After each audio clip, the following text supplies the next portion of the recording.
Então, vamos começar o sistema reprodutor, embriologia do aparelho reprodutor, e como é que o aparelho reprodutor é formado. Isso é fundamental até para a gente saber depois as patologias aplicadas à má formação desse sistema reprodutor, tá? Então, a primeira é gametogênese, formação dos gametas masculino e feminino. 2, formação das gônadas, testículo e ovário. 3, os ductos mesonéficos e de Wolff, ou de Wolff, que é o sujeito que descobriu, e paramesonéficos de Miller. A formação da próstata, glândulas bulbouretrais de corpo peniano e a formação da genitália externa masculina e feminina. A gente tem uma ideia geral disso. Então, primeiro vamos começar pela gametogênese, né?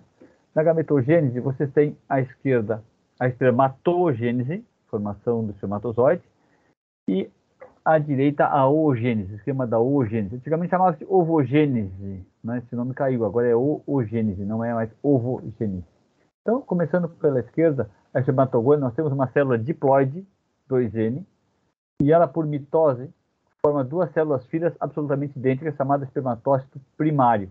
Sofre mitose, uma divisão equacional, você tem 2N e 2N, as duas são diploides. Depois, o espermatócito primário, isso acontece no testículo, o espermatócito primário sofre a meiose 1, formando espermatócito secundário. Agora o que acontece? Eu tenho a separação dos pares de cromossoma. Separação desses pares de cromossoma, tá? E acontece um fenômeno muito interessante. Aquele raiozinho ali ao lado da meiose 1 à esquerda mostra o seguinte: naquele retângulo embaixo, à direita de borda vermelha, é chamado crossing over. Então, assim, o que vai acontecer nessa separação? Isso aqui, então, é um par de cromossomas, né? Uma caneta vermelha e uma caneta preta, par de cromossomas. O que acontece? Existe o crossing over, ou seja, a porção final do cromossoma, ele é trocado pela porção do outro. Então, essa caneta, que é a caneta vermelha, tem uma parte preta, e essa caneta preta tem a parte vermelha. Isso é crossing over. Isso garante diversidade na espécie, né? entre os indivíduos, espermatozoides. Está crossing over. Então, existe essa troca, a caneta vermelha fica com uma porção preta, e a caneta que era preta, a porção final vermelha. Crossing over. E se separam, tá? Então, já tenho aqui uma diversidade nos espermatozoides. Isso acontece na meiose 1. Se eu tenho a meiose 1, é porque vou ter depois em seguida a meiose 2.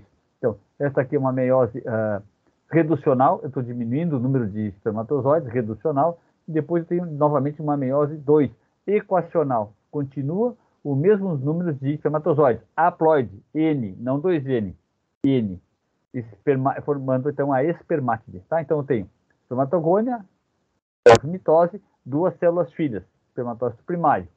O espermatócito primário sofre a meiose 1, formando espermatócito secundário. Depois, esse mesmo espermatócito secundário, uma divisão equacional, repete o número haploide, apenas metade do par de cromossomas, né? Meiose 2, espermátide. E agora não tem mais divisão, existe uma transformação de espermátide em espermatozoide. Chama-se espermiogênese. Isso aqui é importante, pessoal. Espermatogênese é todo o processo de espermatogônia até espermatozoide. Espermiogênese, mio é músculo. Então, a gênese do músculo de quem? Do espermatozoide. Na verdade, é a formação da cauda. Então, para isso, essa célula cilíndrica, né, ou quase ovoide, ela sofre uma transformação, formando, então, o espermatozoide. Isso chama-se espermiogênese. Só esse passo, de espermátide até espermatozoide. É a mesma célula, não sofre divisões, né, mas sofre uma transformação. Tá? Então, essa é a espermatogênese. Vamos ver a oogênese, a oogênese, ela sofre a mesma sequência de divisões celulares. Então, lá em cima, à direita, a oogônia sofre mitose, formando duas células filhas diploides, 2N, número de pares de cromossomas, formando o ócito primário, antigamente chamado ovócito, hoje é oócito primário. Sim? Depois, novamente, a meiose 1, e aí começa a bruxaria. As fêmeas têm várias bruxarias na sua atividade reprodutiva. Uma delas é assim: notem que vocês agora têm duas células diferentes. Uma célula normal, o ócito secundário, e à esquerda forma um filhotinho, que é o chamado corpúsculo polar, ou glóbulo polar, primário. Se eu tenho primário, é porque depois eu vou ter o secundário. E esse glóbulo, o corpúsculo polar, por que ele é chamado de polar? Porque ele fica no polo da célula, ele fica preso na superfície do ósseo secundário. Não serve para nada, é só para guardar ou reservar a outra metade do par de cromossomas. Vai sofrer a mesma coisa, o crossing over, né? Então, uma célula normal, e essa aqui, simplesmente, ela retém, como célula, retém a outra metade do par. Só isso. Não tem função nenhuma, vai acabar degenerando, tá? Bom, essa é a meiose 1. Na meiose 2, vai formar o óvulo. Então, eu vou ter, novamente, uma célula normal, haploide, e um filhotinho, que eu vou chamar de glóbulo corpúsculo polar, agora secundário. Esse mesmo primário se divide de novo, formando também dois outros células filhas, de tamanho diminuto igual, segundo glóbulo ou corpúsculo polar secundário. Polar porque fica sobre a superfície da célula.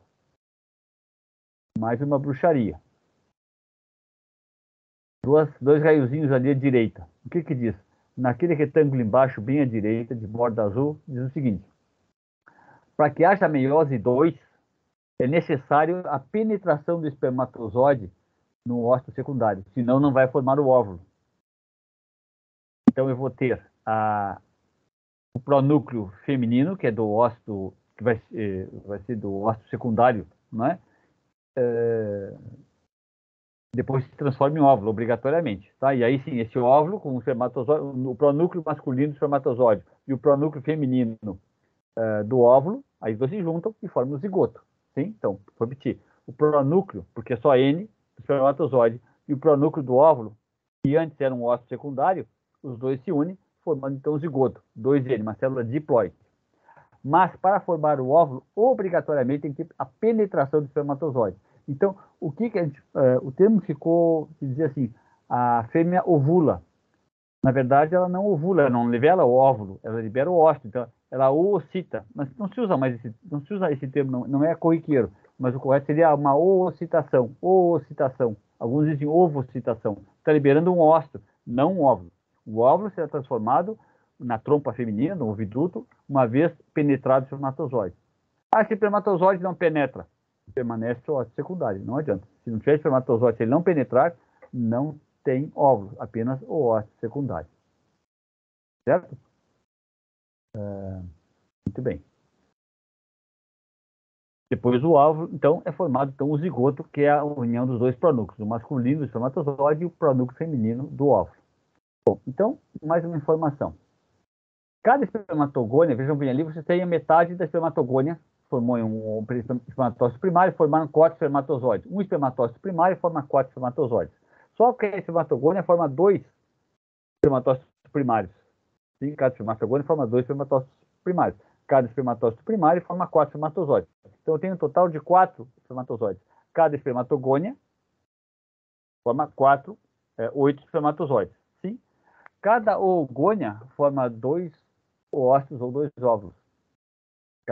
Cada oogônia forma 2 óvulos em havendo espermatozoide. Se não tivesse, são 2 oócitos. Forma 2 oócitos. 2 oócitos. Tá? Então, isso é uma das várias bruxarias que vocês vão ver relacionado à fêmea.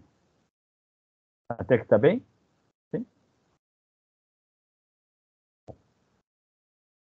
Aqui você tem um esquema geral da espermiogênese. E o que acontece? Eu tenho uma célula redonda e ela vai se transformar depois no espermatozoide. Ela começa lá em cima à esquerda e bem embaixo à direita você tem o espermatozoide completo. Então, o que vai acontecer? Eu tenho uma condensação do núcleo. Condensação do núcleo, vai estar escrito ali nessas legendas em cada figura, sim. Os centríolos se dirigem para a cauda, os lisossomas se juntam, lisossomas são as enzimas que fazem a digestão de várias partículas, então os lisossomas se juntam e formam o acrosoma. O acrosoma ou acrosoma é um capuchão em cima do núcleo, rico em enzimas lisossomais. Qual é o objetivo? No momento da ativação do espermatozoide, ativação do espermatozoide, esse acrossoma se rompe e libera enzimas que vão separar as células para que o espermatozoide possa, isso lá dentro da genitália feminina, possa atingir o óvulo secundário, penetrar no óvulo secundário. Então, esse acrossoma tem as enzimas necessárias para separar as células, porque ele tem que atravessar algumas camadas de células, vamos ver depois, e aí então fazer a penetração na membrana plasmática. Essa aqui seria o meu ósseo secundário, espermatozoide penetrar. Tá bem? Bom, excesso de citoplasma é retirado, a célula é expulso, citoplasma residual, vai ser fagocitado por células específicas do testículo, chamadas células de Sertoli. É formado uma baía mitocondrial na figura de baixo à esquerda, forma uma baía mitocondrial em que vocês têm as mitocôndrias, todas estão presentes naquela região. Então, as mitocôndrias migram e se reúnem nessa região chamada peça intermediária. Sim? Essa peça intermediária é riquíssima em mitocôndria, por quê? Porque vai liberar ATP para o movimento da cauda, o flagelo. Sim? Também tem a formação desse flagelo através dos microtúbulos. Então, essa célula que era cilíndrica, ela muda completamente a sua figura. Se torna alongada, formando, então, o núcleo condensado, o acrosoma em cima, na frente desse núcleo, né, porque é a linha de frente, uma baía mitocondrial, uma rica em mitocôndrias para liberar ATP para o movimento dessa cauda, que não existia na espermática. Tudo isso aqui é espermiogênese, formação da cauda do espermatozoide, tá?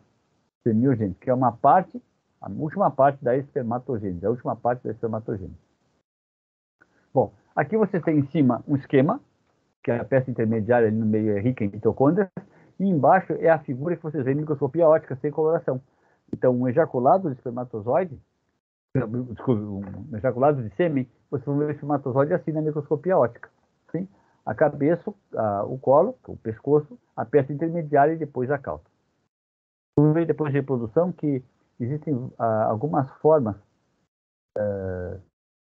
viáveis e não viáveis de espermatozoides sendo formados. Sim, alguns com cauda dobrada, alguns imóveis, alguns com dupla cabeça. Tá bem? É um estado fisiológico e alguns patológicos da formação. Tá? Aquela bainha amarela na cabeça, na figura de cima, aquele é o acrossoma. É um esquema de acrossoma. Sim? Só uma ideia, né? Do acrossoma. Na verdade, ele é um capuchão que envolve o núcleo. Capuchão. Capuz. Bom, observações importantes. Olha a bruxaria nas gurias. Todas as oogônias sofrem mitose durante a vida fetal. Portanto, a fêmea nasce com ósseo primário. Vocês, gurias, nascem com ósseo primário. Não nascem com oogônia. Algumas espécies, como gato e porca, podem até 30 dias depois do nascimento, chamada vida pós-natal. Não é pós-natal, não é depois do dia 25 de dezembro, depois do nascimento. Tá? Ainda pode haver mitose de oogônia em ósseo primário, mas a regra é, nascem sempre com um ósseo primário. Não existe mais oogônia no ovário. A fêmea nascer só tem o ósseo primário. Tá bem? Então, a mitose ocorre na vida intrauterina, na vida fetal. Obrigatoriamente. Bom, a espermatogônia em machos permanece congelada até o início da puberdade. A partir daí, inicia a espermatogênese até o fim da vida do indivíduo. Até o fim da vida do indivíduo. Bom, a puberdade é quando há maturidade sexual. O indivíduo está apto a reproduzir, tanto macho como fêmea. Maturidade sexual. Para isso, vocês vão ver depois com o professor Paulo Ivo, já viram, aliás, né, a liberação de GNRH, hormônio liberador de gonadotrofinas, e aí, em consequência, LH e FSH em grande quantidade. E ocorre a maturação do aparelho reprodutor.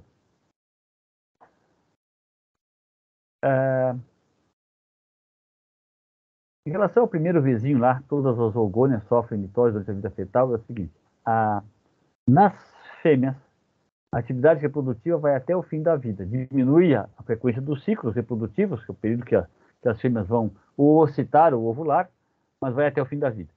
Na mulher, existe a chamada menopausa, aos 50 anos de idade, em que o ovário para de produzir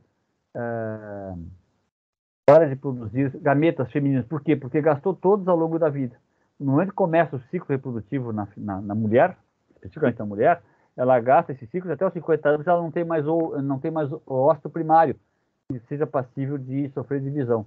Acaba a função ovariana e acaba a produção de estradiol, que é um estrógeno extremamente importante para a mulher. Tá, aos 50 anos de idade. Nas demais espécies, isso não tem. Sim? Nas grandes macacas, ninguém observou menopausa. Gorila, orangotango, chimpanzé, não se observou ainda a menopausa. Mas na mulher tem menopausa. As demais espécies vão ciclando até o final da vida. Ou seja, tem ossos suficientes até o fim da vida da fêmea. Tá? Mulher não. 50 anos, em média, termina os seus ossos. Foi gastando ao longo da sua, do seu ciclo reprodutivo. Depois a gente vai ver como é que isso acontece. Bom, último Vzinho, assim, ó. Se toda a espermatogônia toda fosse transformada em espermatozoide, acabaria a poupança de espermatogônias. Não teria mais espermatogônias. Primeiro ciclo já depletaria, perderia todos essas espermatogônias. Mas o que acontece? Existem espermatogônias que se dividem entre si, formam mitose, formando células filhas. Depois de 4 divisões, aí sim são passíveis de 4 ou 5 divisões são passíveis de assim sofrer mitose para formar espermatócito primário, tá bem? Então assim, existe uma poupança de espermatogônias que assim, a espermatogônia A1 a A4, sim? Depois a ID intermediária AB sofre uma série de divisões mitóticas. A última divisão mitótica dá origem ao espermatócito primário. Qual é a última? A espermatogônia B. Então eu tenho A1, A2, A3, A4, depende da espécie, às vezes para no A3, né? Depois a I, que é intermediária, e a B. Esta B, ela sim, ela é passível, ela vai fazer a mitose para espermatócito primário. As outras só produzem células filhas como espermatogônia, tá? E entra em meiose depois. Então, essa série de divisões mitóticas permite a proliferação contínua das espermatogônias. Isso só acontece a partir da puberdade. Essa divisão espermatogônia só acontece a partir da puberdade, tá? E vai até o fim da vida do sujeito. Aí incluindo os humanoides, né? Nossos primatas. Bom, aqui vocês têm então um esquema. Isso aqui é interessante, pessoal. Esse livro de baixo, Sanger, Pathways to Pregnancy and Parturition, assim, eu tenho o PDF, esse livro é excelente, ele tem esquemas muito claros, a linguagem é fácil, tá em inglês, mas não é nada difícil, né? Fala muito bem sobre reprodução, tá bem? Se vocês depois me mandarem, a gente combina depois da gravação como a gente pode fazer isso. Muito interessante esse livro, vale a pena. Tá? Então você tem assim, ó, a espermatogônia A, lá em cima, a proliferação, primeira fase, a A1 vai até a intermediária, sim? Então você tem A2, 4, 8, formando as células filhas, ali o número de células filhas de uma espermatogônia, sim? Depois da intermediária passa para B, e aí a B então sofre meiose, depois a diferenciação, que é a transformação do espermátide em espermatozoide. É legal, tá? Bom, na esquerda, na direita está escrito basal e adluminal, a gente vai ver isso na célula de Sertoli depois, não é agora o momento. Aqui vocês têm o esquema da espermatogênese, que foi repeteco, que foi visto no segundo slide, e aqui da oogênese, mesma coisa, tá? E lembrando que esses glóbulos polares acabam degenerando, Na mulher, forma só o glóbulo polar primário, não forma secundários, na mulher, tá? Provavelmente nas grandes macacas também. Bom, como é que é a embriologia do aparelho reprodutor? Então, vocês têm aqui um embrião, bem no meio dessa figura, escrito em cima, aquela célula cor-de-rosa ICM, que é massa celular interna, que diz ali naquele retângulo de borda vermelha. É o conjunto de células que está dentro do blastocisto, sim, que é esse aqui. Essa camada de células dá origem aos vários órgãos especializados. Bom, aí então vocês têm assim, o endoderma da origem, endoderma é pele de dentro, né? Vai dar origem ao sistema digestório, aos pulmões e ao sistema endócrino. O mesoderma forma músculo em geral, músculo liso, o esqueleto, cardiovascular e sistema reprodutivo. E o ectoderma forma o sistema nervoso, olha que interessante, pele, pelo, unha e chifres, tá? Então, o professor Paulo Livre está contemplado aqui no sistema endócrino e ectoderma, a professora Vânia, no sistema nervoso, sim? Bom, e o aparelho reprodutivo, onde é que ele vem? Ele vem do mesoderma, não é endoderma. O aparelho reprodutivo é mesoderma, tá? Da onde vem também o sistema renal aqui, é mesoderma, sim? Não está mostrado. Olha que interessante. O que é feto, o que é embrião?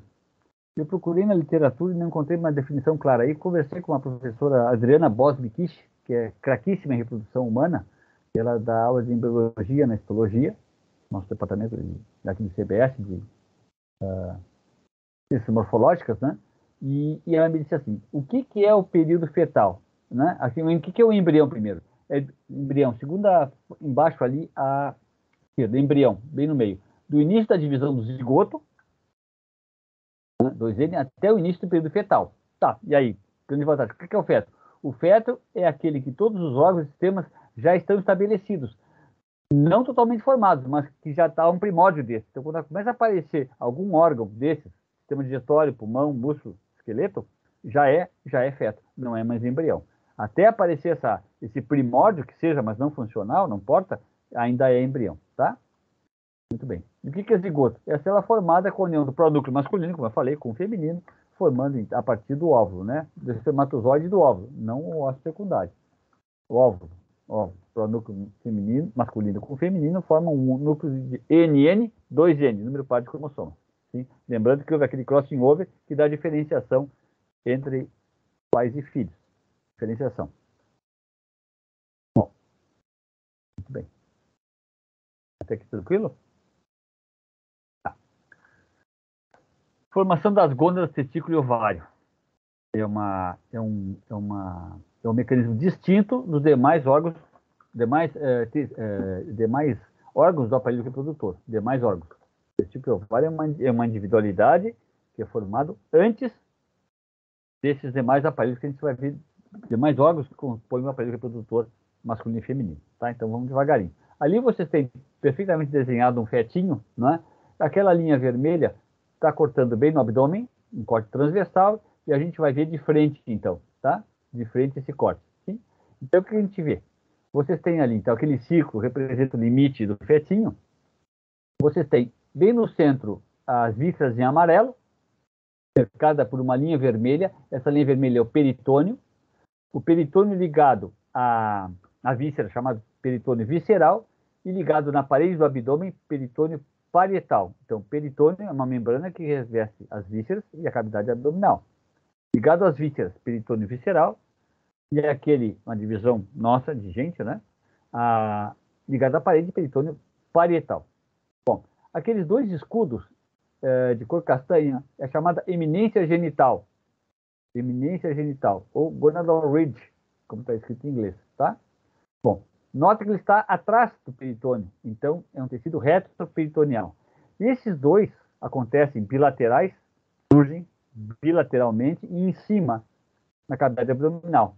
Serão as futuras gônadas, tanto testículo como ovário. Então, os dois fetinhos, tanto macho como fêmea, vão apresentar essa eminência genital, tá bem? De igual forma. Bom, o que vai acontecer? O saco vitelino é um anexo embrionário formado pelo próprio embrião e as células desse saco vitelino, elas migram para essas eminências genitais e serão os futuros gametas masculino e feminino. Então, do saco vitelino vão migrar células de grande capacidade de divisão, sim? Serão os futuros gametas masculino e feminino. Não importa agora o gênero desse sexo, o gênero desse sexo, ele é masculino ou feminino, não importa, vem do saco vitelino. Você sabe que gametas são células que se dividem muito. As células sanguíneas também se originam do saco vitelino. Então, a formação do sangue, chamada hematopoiese, no início da vida fetal, inicia-se no saco vitelino. Engraçado, né? Esse saco vitelino produz células com grande capacidade de divisão, tanto mitótica como meiótica. Meiose, né? No caso, meiose você vai encontrar só em gametas, mas é dentro do saco vitelino, tá? Bom, yolk sac ali, naquele retângulo de borda de fundo amarelo, yolk sac é saco vitelino. É um anexo embrionário, formado pelo próprio embrião. Bom, então assim, o que a gente vê? Aqui você tem em cima, bem em cima, no centro da figura, a eminência genital, sim? O gonadal ridge. Então aquelas bolinhas azuis são as células germinativas que migraram do saco vitelino. Migraram e foram para esse, se localizaram nessa eminência genital. São chamadas células germinativas primordiais, ou antigamente chamadas de gonócitos, de gônada, gonócitos, tá? O que vai acontecer? Se o sujeito é XX, isso aqui em mamíferos, né? E tá, portanto, o cromossomo sexual XX é uma fêmea, o que acontece?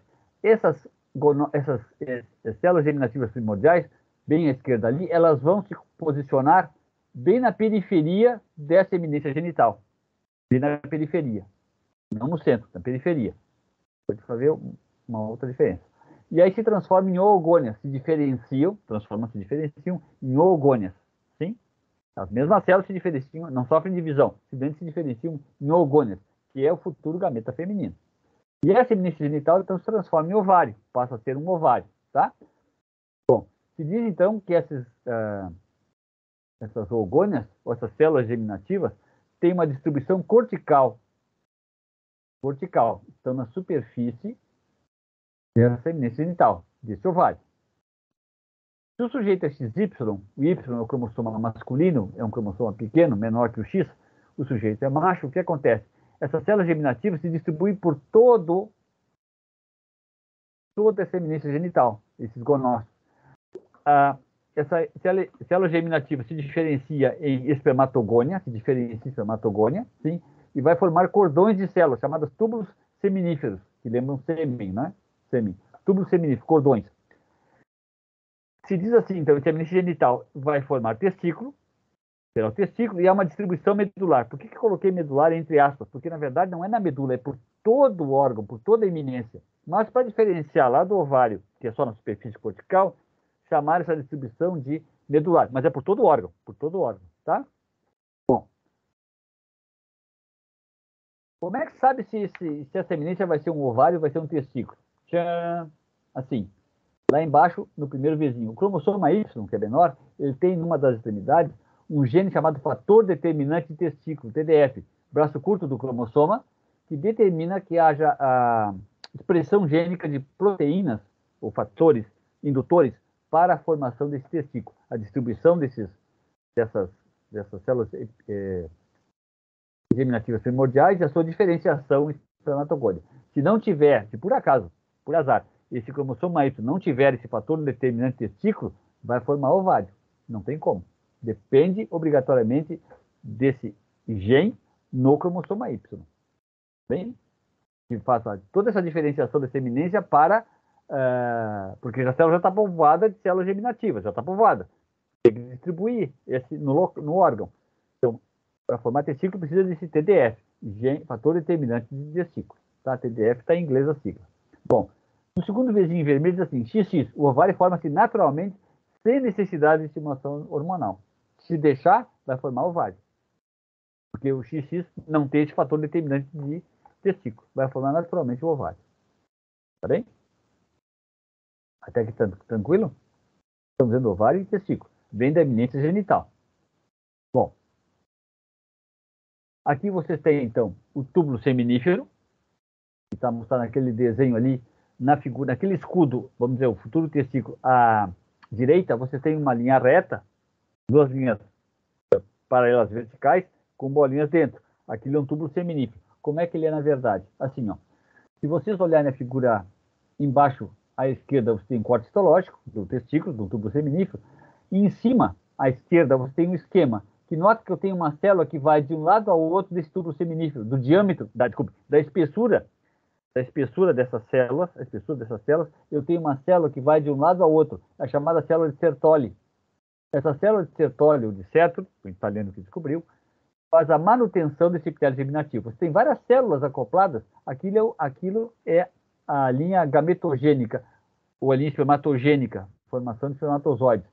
Do lado basal, que é a porção mais externa do túbulo seminífero, até o lado luminal, que é próximo à luz, ou próximo à luz do túbulo seminífero.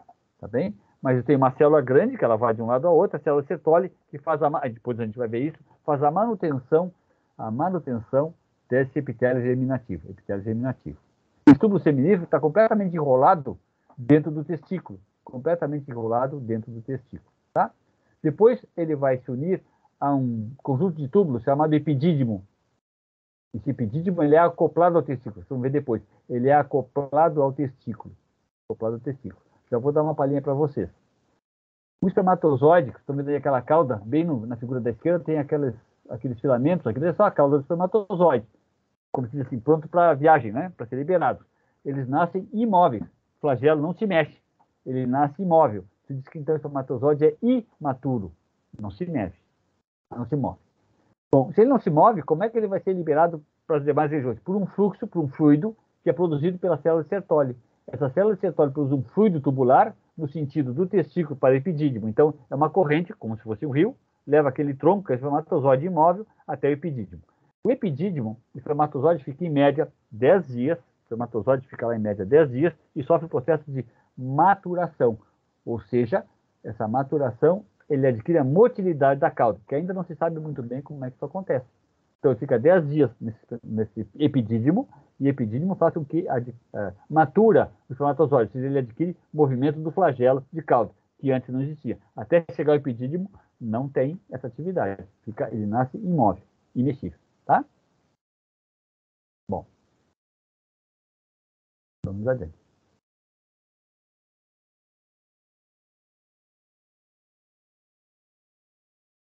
Bruxaria 2 em fêmeas. Vocês têm 2 ovários aqui. O da esquerda é de espécies não equinas, e na direita, equinas. A burra, a égua e a zebra, por exemplo, né? De outras espécies equinas. Observem bem, ó. No da direita, no da esquerda, espécie não equina, o tecido cortical está fora, onde eu tenho a formação dos gametas femininos. Então, a ocitação, a ovulação, pode acontecer em qualquer região dessa superfície desse ovário. Então, em um ovário, aquele tecido pontilhado, ele é a medula, e por fora eu tenho mais achulhado, o achulhado escuro, que é o córtex. Então, em espécies não equinas, o gameta feminino pode ser expulso em qualquer dessa superfície. Na espécie equina é o contrário, o tecido cortical está dentro. Então, toda aquela mitose, a meiose vai ocorrer aqui dentro, nesse tecido cortical que está dentro do ovário. E aí, como é que vai ser ovulado? Apenas por uma região chamada fossa de ovulação. Então, em égua, zebra, burra, não existe ovulação em qualquer superfície do ovário, apenas nessa região chamada fossa de ovulação. E aí tem um problema. Quando se faz transferência de embrião, tu tem interesse que a fêmea ovule bastante, para liberar bastante óvulos, aí forma bastante zigotos, e tu vai povoar os zigotos em fêmeas receptoras, de baixa qualidade zootécnica. Uma super égua, vamos dizer, uma super vaca, para formar um grande campeão. Ela vai dar o útero dela e a produção do produto, mas não precisa uma qualidade zootécnica. A mãe, sim. A doadora tem que ser de primeira linha, assim como o pai do bichinho, tá bem? Bom, no caso da égua, de fêmeas não equinas, isso é um problemão, porque assim, como eu só tenho uma superfície estreita para ovulação, esses oócitos liberados, eles obstruem, porque em maior quantidade, isso é provocado, né, eles obstruem, provocado pelo homem, não é? Pelo ser humano, obstruem a entrada, e aqueles de trás que não conseguem sair acabam degenerando. Então, tu nunca vai conseguir mais que 3 ou 4, no máximo, oócitos de uma superovulação em éguas, porque a superfície é pequena. Em outros animais, tem um professor, o Bangel, já aposentado, trabalha com gado de leite, ele tem uma fotografia de um gado, acho que era sarolês, uma fêmea, e 11 e tinha, acho que 10 ou 11 terneiros da mesma idade, porque ele fez uma superovulação, usou 10 fêmeas receptoras desse zigoto gerado por esta mãe, da mesma idade, todos, perfeitos. Sim? Bom, por que o raio dessa égua, dessa burra, dessa zebra tem essa fossa de ovulação? Não pode ser por toda a superfície. A conclusão que eu, Marcelo, cheguei é o seguinte: como o trato gastrointestinal, intestino grosso de equinos é gigantesco, é imenso, não é?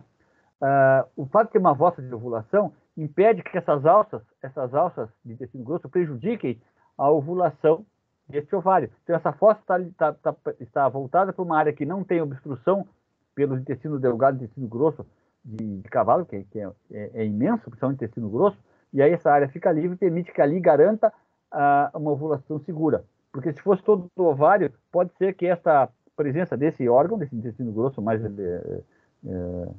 já exacerbado por si, inchado ou por excesso de gás, possa obstruir ou prejudicar a ovulação. Então, a fossa de ovulação garante uma área de superfície livre, obrigado, uma superfície livre para que haja a liberação desse ócito primária, conforme a gente vai ver depois, não é secundária, é primária. Em éguas é outra bruxaria depois, tá? Mas superfície, porque tem muita, é órgão demais naquele abdômen, tá bem? Isso é ovário e testículo, tá? Bom, aqui tem a formação, então, um esquema da formação do ovário, tirado do sangue, e aqui a formação do testículo, que é só o repeteco do que eu falei, tá? Bom, aqui, como é que o testículo ele entra no escroto, no saco escrotal? Né? Depois a gente vai ver como é que é a sua formação. Existe aquele gobernáculo testis, que é um ligamento que une o testículo ao fundo do escroto, que é o saco escrotal. Ele incha, sofre ele incha, né? Sofre um crescimento, incha, e aí quando ele incha, ele puxa esse testículo para dentro do escroto, tá bem? Ele é fino, começa a inchar, a entumecer, e ele acaba puxando o testículo para dentro do escroto. Isso também por ação hormonal, tá? Não é de grátis. Bom, informação. Na mulher, 30 dias após a ovulação, vocês têm isso aqui, já na vida fetal, com 30 dias de vida já tem gonócitos, né? E 6 meses após o parto eu tenho 2 milhões de ócitos primários. Eu não, as mulheres, né? 2 milhões de ócitos primários 6 meses depois, pós-natal, tá? Na vaca, aos 3 meses de idade, 75 mil ócitos, e aos 12 anos, 2.500 a 3.000 ócitos. Tá bem? Já está chegando perto do final da sua vida reprodutiva. Só informação, curiosidade. Bom, aparelho genital masculino. Na figura da esquerda você tem de carneiro e à direita vai aparecer, já que não está presente, o feminino. Vamos ver esse de carneiro. Tá? Por que eu sei de carneiro? Porque aqui de carneiro.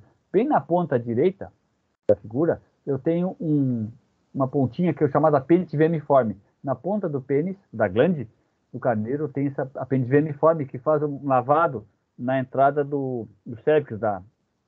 Não entra no cérvix, ele faz um lavado no final da vagina, libera aquele sêmen na abertura do útero, tá?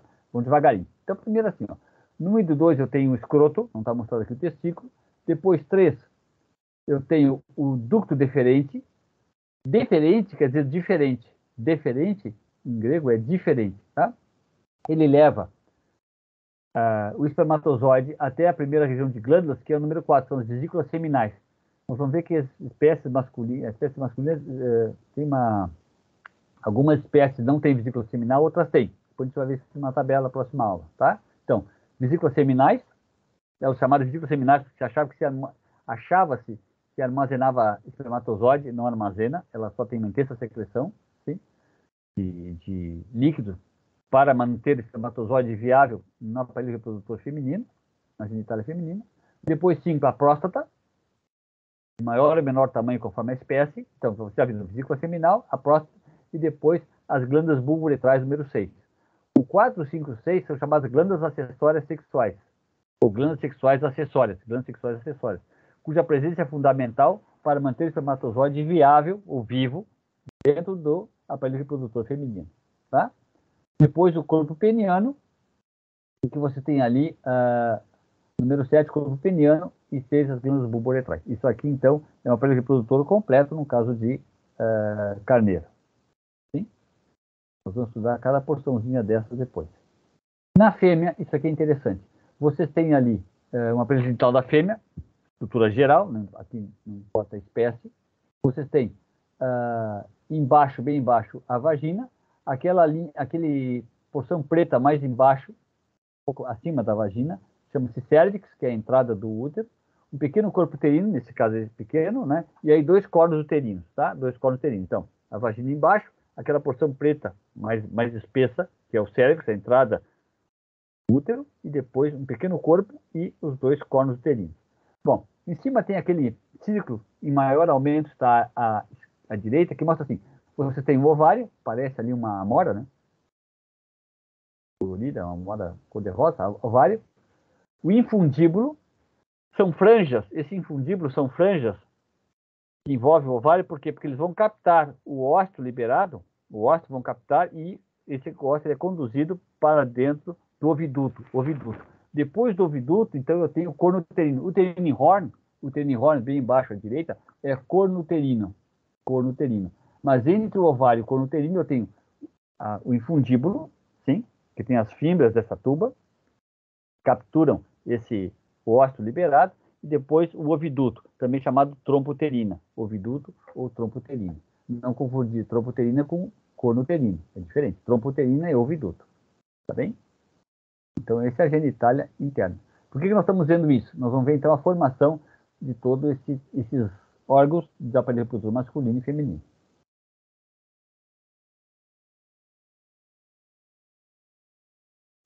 3. Ductos mesonérficos ou de Wolff e paramesonéfico de milhas, né? O com trema, em alemão é I, são de milhas.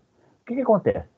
Na figura da esquerda, você tem um fetinho, não importa se é macho ou fêmea, em que eu tenho o tórax em cima e o abdômen embaixo. Aquela linha verde, horizontal, curvilínea horizontal, é o diafragma que separa tórax do abdômen, diafragma, tá? Então, no fetinho, independente do sexo, vai formar dois pares de ductos, lado a lado, dois pares, tá? Você está mostrando aqui, o mais externo é vermelho, eu botei vermelho, o interno é azul. Dois pares, independente do sexo, vai formar. Bom, o do tórax degenera, não segue adiante, e assim, aquele azul mais interno é o chamado ducto mesonéfico, ou de Wolff, com dois Fs, que é o sujeito que descreveu. Wolff lembra lobo, em inglês Wolff é lobo. Então, dá para lembrar assim que é a genitália externa, a genitália interna, interna masculina, vai formar o epidídimo. Olha que interessante. Então, aqui eu tenho o testículo, o epidídimo, ele não vem da eminência genital, ele é adicionado, através desse ducto mesonéfico, ao testículo. Então, o testículo é eminência genital e epidídimo, ele vem desse ducto mesonéfico, não tem nada a ver com a eminência genital, mas se acopla, tá? Une através dos cones eferentes. Cones eferentes. Eferente é para fora. Bom, o ducto deferente e a vesícula seminal, são duas. É o par de vesículas seminais, são duas. Vem desse ducto mesonéfico. Raiozinho em cima diz assim, tende a atrofiar. Se deixar, ele atrofia, não vai adiante. O de fora é o paramesonéfico. Para quer dizer ao lado. Ao lado do quê? Do mesonéfico. É o ducto de Miller. Miller lembra mulher, palavra mulher. É a genitália interna feminina. Vai formar o oviduto, a fímbria da tuba, que são aqueles tecido que vai capturar, as franjas que vão capturar o ósito, o útero e o terço cranial da vagina. Olha que interessante. A porção inicial da vagina, de dentro para fora, ela é desse ducto paramesonéfico, ducto de Miller, e tende a desenvolver. Então, notem, se a criatura, se o fetinho é XX, uma fêmea, é só deixar que vai atrofiar a genitália que seria masculina, que é o ducto de mesonéfico de Wolff, e vai formar naturalmente o paramesonéfico de Miller, sem ação hormonal nenhuma. Se é fêmea, é só deixar crescer. Tá? Na prova, desgraçadamente, tem alguns espertos que colocam assim, ducto mesonéfico, forma epidídimo, ducto deferente, vesículos seminais e testículo. E aí põe ducto paramesonéfico, oviduto, fímbria, útero, terço cranial da vagina e ovário.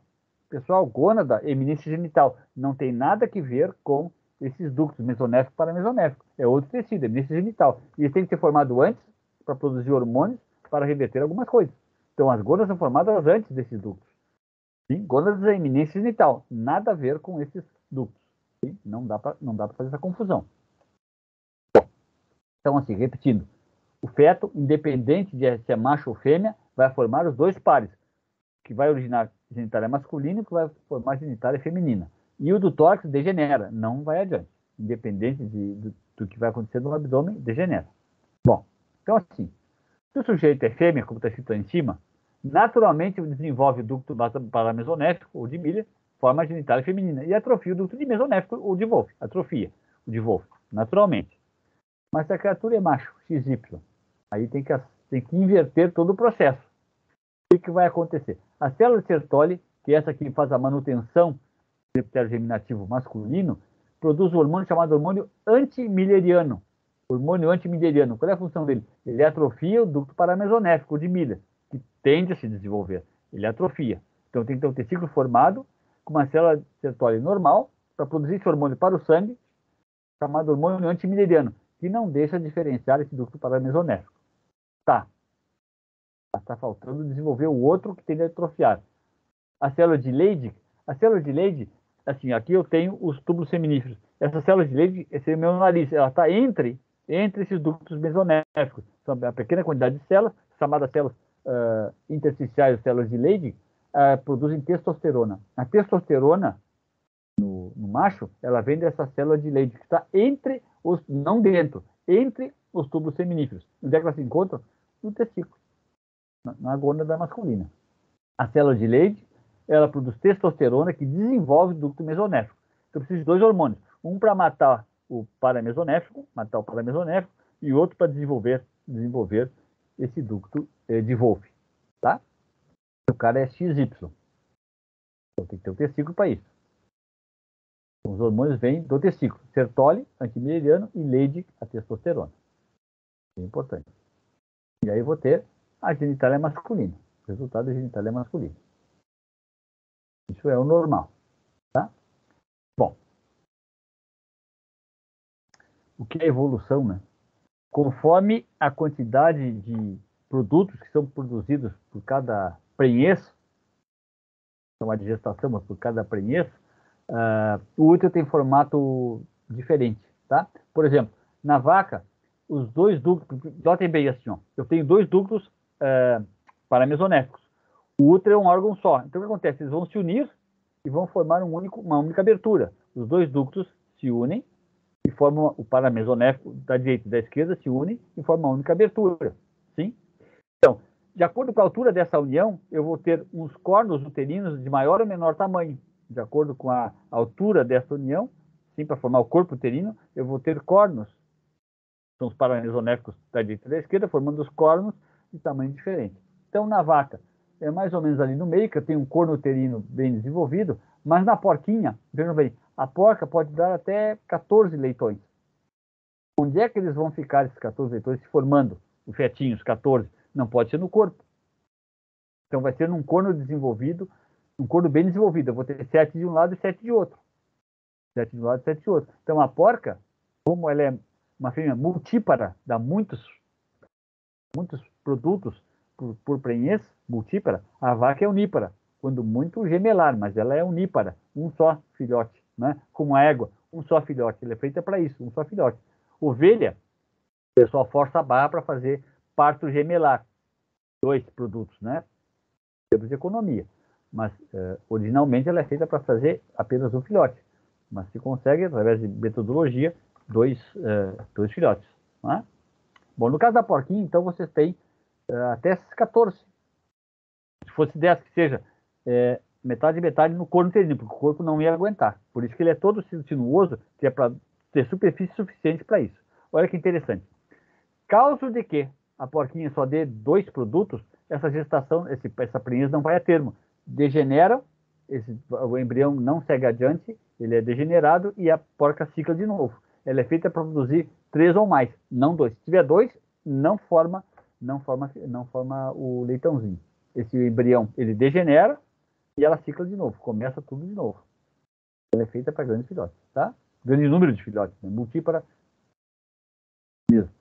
No caso da cadela e da gata, também são multíparas, mais de um filhote, o ducto mesonéfico, ele vai se encontrar só lá embaixo. Então vai ter um corpo pequeno e um grande corno. Então as duas porções da direita e da esquerda não se unem. Formam 2 cornos da direita e da esquerda, os paramesonéficos, ou de milha, formam cornos grandes, compridos, porque é ali que vão estar presentes os filhotes, tá? Gata e cadela. Uma cadela grande, de raça grande, como se fosse Rottweiler ou pastor alemão, pode dar até 10 filhotes. Onde é que eles vão estar? No corno uterino, não tem como ficar no útero. No corpo, né? Vão estar no corpo não tem como, tá? Bom, bruxarias.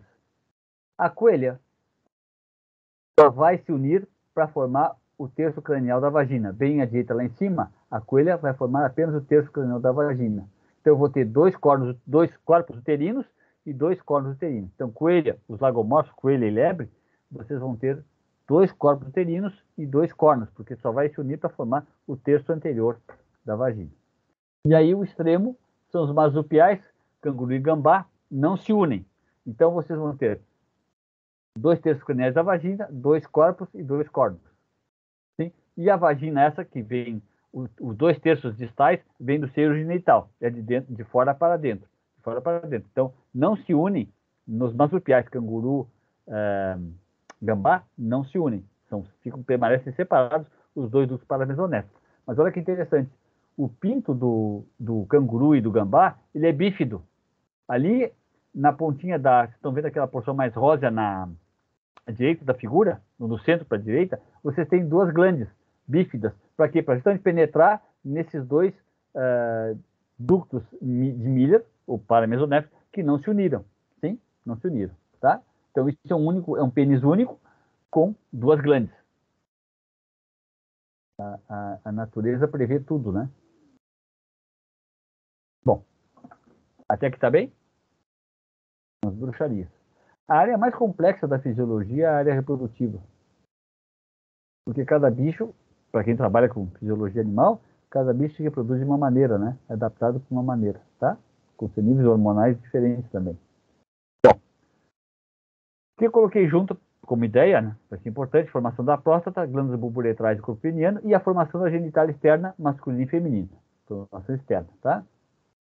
Vamos começar, então, pela formação externa. Então, ali em cima, você tem um esquema geral, para fêmeas e machos, qualquer espécie, né? Mamíferos. Você tem estágio indiferenciado, né? Você tem tubérculo genital, uma abertura chamada prega cloacal, tá? Bom, aquela data ali são datas para humanos, mas me interessa aqui a filosofia da coisa.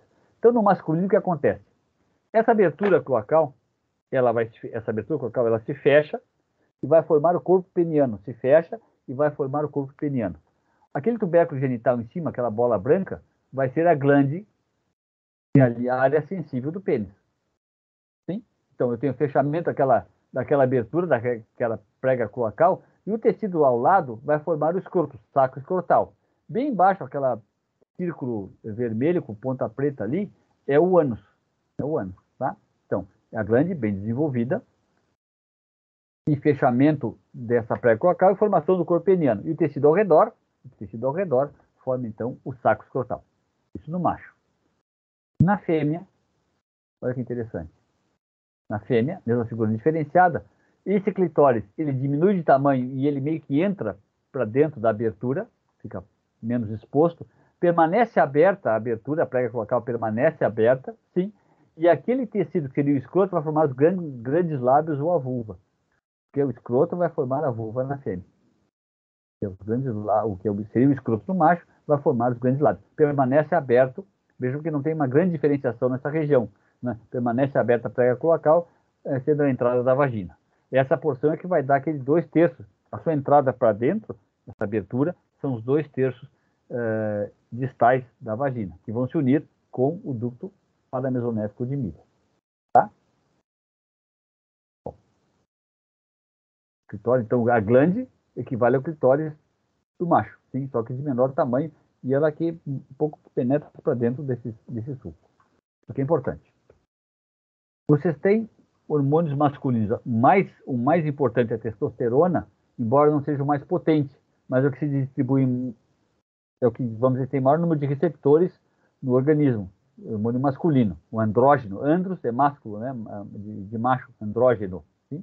Formador de macho, né? De masculino, né? Então, vocês viram com o Paulo Ivo, todos esses hormônios sexuais são esteroides. Por que esteroides? Porque eles vêm do colesterol. São originários do colesterol. A testosterona tem 19 carbonos, sofre a ação de uma enzima chamada 5-alfa-redutase, está mostrado aí no círculo vermelho a diferenciação, formando dihidrotestosterona, DHT. Essa DHT é 2,5 vezes mais potente que a testosterona, no sentido de virilizante, masculinizante, 2,5 vezes. Tá? Então, precisa dessa enzima, 5-alfa-redutase. Essa enzima se encontra no citoplasma das células, tecido-alvo, transformando testosterona em DHT. E ela vai ser essa situação que a gente vai ver daqui a pouco. Tá bem? Então, a testosterona não é o mais importante porque é a mais potente. Para isso tem a DHT, mas é a que tem maior número de receptores no organismo como um todo. Tá bem? Por isso que ela é mais importante. Produzindo em maior quantidade também, né? Bom, então já vimos que nós temos 2 hormônios, testosterona e dihidrotesto. O estradiol tem 18 carbonos, perdeu um carbono. Olha aqui, ó, se você olhar na figura anterior, eu tenho 2 pauzinhos em cima, no primeiro anel, entre 2 primeiros anéis aromáticos, e depois no final. E esse primeiro aqui, ó, o de baixo, ele é perdido para formar estradiol. É só um passo metabólico, a gente vai ver isso depois. Eu sou uma testosterona, agora sou um estradiol. É só um passo metabólico. O nome da enzima é a tal da aromatase, transforma testosterona em estradiol. É fácil de guardar. Aroma lembra perfume, aromatase. Sim? Fosse aroma, perfume de mulher. Aromatase. Ela aromatiza o primeiro anel. Estradiol é o hormônio mais importante, é o estrógeno mais importante da fêmea. Mas o macho também tem estradiol, nós também temos estradiol. 18 carbonos, não 19. Bom, vamos começar a nossa historinha aqui. Vocês têm 2 órgãos genitais ali, 2 genitálias. Uma normal e uma absolutamente atrofiada, tá? A da esquerda é a normal e a direita é a atrofiada. Olha que interessante. Em cima vocês têm 2 quadrados, 2 retângulos, em cima um achuleado bem espesso, que é cuja formação depende de testosterona. É o retângulo da esquerda. E o da direita, pouco achuleado, é o tecido que depende da dihidrotestosterona. Então, para formar dihidrotestosterona, naquele tecido, que depende da dihidro, eu tenho que ter 5-alfa-redutase. Então, se vocês olharem a figura da esquerda, que eu tenho uma genitália normal, o que acontece? O epidídimo, aí você tem um ovário embaixo, e depois aquele tecido mais escuro, epidídimo, canal deferente e as vesículas seminais, depende para sua formação da testosterona, que é o desenvolvimento do ducto mesonéfico ou de Wolff. Desenvolvimento do ducto mesonéfico de Wolff. A testosterona estimula, não deixa atrofiar, estimula a formação. Epidídimo, canal deferente e vesícula seminal. Os demais órgãos, a próstata, o corpo peniano, a formação do escroto, vou repetir, a próstata, da bulbo uretral também, não está mostrado aqui, corpo peniano e o escroto, assim como a descida do testículo para o escroto, depende da dihidrotesto. Então, nesses locais, na próstata, nas células da próstata, do futuro corpo peniano e do futuro escroto, eu tenho a enzima 5-alfa-redutase, que vai transformar a testosterona produzida pelo testículo em dihidrotesto. Aonde? No citoplasma desses órgãos. Então, formando próstata, da bulbo uretral, que não está mostrada, corpo peniano e escroto. E a sua descida para dentro do escroto, do testículo. Bom, existe um grupo familiar da República Dominicana, né, perto do Golfo do México, República Dominicana, em que os sujeitos, ele não expressa 5-alfa-redutase. O gene está atrofiado, ele não produz. Se ele não produz 5-alfa-redutase, você tem essa genitália bastante atrofiada desse lado da figura da direita. Vocês vão ter, ele tem testosterona, então vocês vão ter epidídimo, canal deferente e vesícula seminal. Perfeito, testosterona está normal. Mas como ele não tem 5-alfa-redutase, ele não vai formar corpo peniano, eu vou ter a permanência daquela abertura da prega cloacal, vai formar um saco cego de vagina, porque ele não tem ducto, como tem testículo normal, ele não vai ter o ducto paramesonéfico desenvolvido, então não vai ter vagina, só o saco. Sim? E vai ser uma estrutura como a fêmea. A uretra vai ser liberada próximo à entrada, essa abertura dessa pseudovagina. Tá bem? Como se fosse fêmea. A reprodução não vai acontecer, porque ele não tem órgão copulador, e o testículo permanece na cavidade abdominal. Chama-se criptorquidismo, ele não desce. Temos que pensar que mamíferos, todas as enzimas metabólicas, para a produção de bactérias eliminativas para sua manutenção, trabalham com uma temperatura abaixo da corporal. 3, 4 graus abaixo da corporal. Sim? Porque por isso que o escroto ele está abaixo da cavidade. Isso em mamíferos. Como fica dentro, essas enzimas não funcionam. E a desgraça é que esse testículo intraabdominal ele tende a tumorar. Tá? Tende a tumorar. Foi um câncer, né? Tem que retirar. Tá? Isso por falta de 5-alfa-redutase. Tem?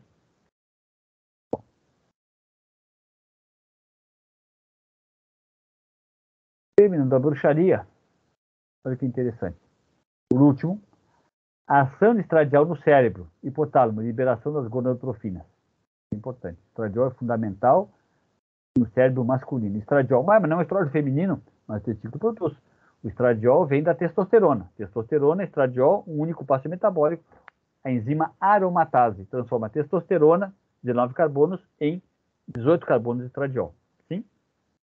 Bom, vocês têm ali dois nossos fetinhos perfeitamente desenhados. À esquerda a fêmea XX e à direita o macho XY. Na fêmea XX, o cérebro naturalmente vai liberar FSH, hormônio folículo estimulante, desenvolve folículos dentro do ovário, e um dia depois libera LH. Então, primeiro o FSH, um dia ou mais depois, depende da espécie, libera LH. Isso é um cérebro feminino. O gene RH tem uma frequência X que vai liberar pela adipófise FSH, um dia depois ou um dia ou dias depois, LH, hormônio luteinizante. É cérebro feminino. Bom, no macho, eu vou ter FSH e LH liberados quase simultaneamente ao longo do dia. Não tem primeiro FSH e LH, eles são liberados quase simultaneamente. O que acontece? No primeiro vizinho ali embaixo, primeiro vizinho em cima. No macho, dentro do neurônio hipotalâmico, a testosterona é transformada em estradiol. Então, esse estradiol, no segundo vizinho, torna o cérebro masculino, então passa a liberar FSH e LH quase simultaneamente. Não primeiro FSH e depois LH. Se deixar naturalmente, vai ser primeiro FSH e depois LH. Isso é reloginho, tá? Então, o estradiol transforma esse cérebro em cérebro masculino. Bom, acontece que a mãe que está amamentando, está mantendo esse produto dentro do útero, ela tem também estrógeno. De menor potência, mas tem estrógeno. O que acontece? Fetos macho e fêmea, por ser chamada fetoproteína, eles produzem fetoproteína no sangue, que se liga ao estradiol materno, que vem da mãe, impedindo que esse atravesse a barreira hematocefálica. Um hormônio muito grande, estradiol ligado a uma proteína, não tem como atravessar a barreira hematocefálica. E que tem acesso ao hipotálamo. Assim, o cérebro feminino não corre o risco de ser transformado em masculino, foi de estradiol materno, porque ele não consegue entrar dentro do cérebro. Sim? Então, aquele estradiol que é produzido dentro desse neurônio hipotalâmico, porque a testosterona entra, é lipossolúvel, ela entra dentro desse neurônio, por ação da enzima aromatase, essa testosterona é transformada em estradiol, e ela mexe, ela clica nesse neurônio hipotalâmico para liberar GNRH na frequência que libera tanto FSH como LH, diferentemente da fêmea. Precisa de estradiol presente. É estradiol, hormônio feminino, a partir da testosterona, tá? Como a fêmea não tem testosterona, existe essa fetoproteína, o estradiol que vem da mãe, o estrógeno que vem da mãe, não vai ter acesso ao sistema nervoso central. Permanece cérebro feminino. FSH, um dia ou dois, um dia ou mais depois, depende da espécie, o LH. Tá? Alguma pergunta? Posso parar a gravação?